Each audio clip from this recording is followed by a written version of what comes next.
I ricoveri, gli interventi chirurgici e anche i pazienti presi in carico. Lo IOV di Padova presenta i numeri dell'attività svolta nell'ultimo periodo e si conferma un'eccellenza nell'assistenza e nella ricerca in campo oncologico. Lucia Cappelletti.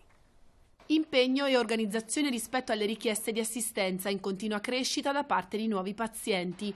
L'Istituto Oncologico Veneto presenta i dati dell'attività svolta negli ultimi 2 anni che dimostrano una forte implementazione di tutte le prestazioni offerte.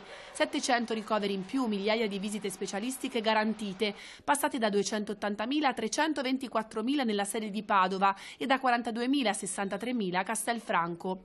Cresciuta del 15% anche l'attività chirurgica insieme ai cicli terapia infusiva e di quella orale, che sta diventando il trattamento d'elezione per garantire ai malati oncologici una migliore qualità di vita. Dati che si riferiscono sempre ad un ambiente molto particolare e quindi vanno trattati con molta delicatezza, però sicuramente dimostrano che l'istituto sta in buona salute, ma soprattutto che sta dando le risposte di numero, ma anche nei tempi. I tempi d'attesa sono tutti rispettati come da standard, che l'opinione pubblica, che i pazienti che qui si rivolgono si aspettano da noi. Una risposta che deve essere all'altezza anche sotto il profilo dell'efficienza dei reparti e dei macchinari. Partiremo con la riorganizzazione, la ristrutturazione della radiologia, della radioterapia di Castelfranco, ma stiamo già montando le nuove macchine di radioterapia sia a Schiavonia sia a Padova. Sono arrivati dei nuovi primari, altri primari arriveranno e poi siamo in attesa del nuovo direttore scientifico che darà ovviamente un contributo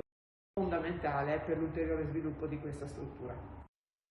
Domani è il giorno della memoria da